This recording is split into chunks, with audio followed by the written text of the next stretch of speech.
Oggigiorno c'è una vita sempre più virtuale che si allontana sempre di più dalla realtà delle cose e dove ci viene proiettato un mondo sempre più effimero, sempre più lontano, dove non vuole che ci responsabilizziamo, anzi vuole che ce ne stiamo tranquilli, anzi dobbiamo acquistare ciò che i media propongono in tutto e per tutto, compreso nella politica. Tutto diventa un prodotto che viene proposto, dove la partecipazione attiva non viene richiesta, anzi statevi buoni, perché se partecipate forse disturbate, forse mettete in discussione qualcosa, un ordine che a me invece va bene, che va bene, bastiamo noi a decidere.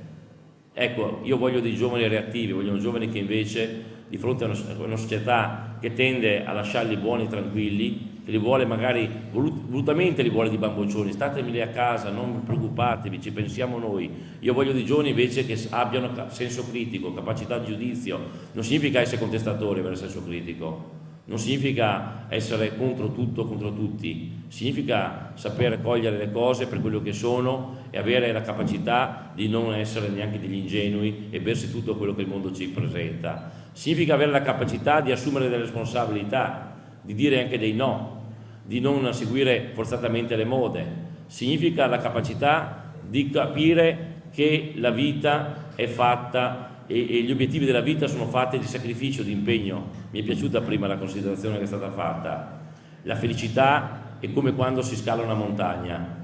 e quando si scala una montagna si fa fatica, si suda e molto spesso troviamo diverse difficoltà, ma quando si raggiunge la cima della montagna si aprono i nuovi orizzonti, riusciamo a cogliere la bellezza del risultato che abbiamo raggiunto, riusciamo a gustare e la fatica scompare tutta, non si sente più. Ecco, questa è un po' la nostra vita. Non c'è nessun risultato che noi possiamo avere, che possiamo raggiungere, che non costi, che ci dia gratificazione, che ci dia senso alla vita, che non sia frutto della fatica, frutto dell'impegno. Le scorciatoie non esistono le sostanze che creano illusioni, creano dipendenza. Noi dobbiamo essere non dipendenti da sostanze, ma dobbiamo essere noi persone libere e capaci quindi di decidere, capaci quindi di costruire una sfida, un progetto nel quale siamo noi stessi convinti. Ecco, questo è il senso, credo, di queste due giornate, quello di cercare di essere portatori di responsabilità, portatori di capacità di affrontare la vita con senso critico, ma portatori soprattutto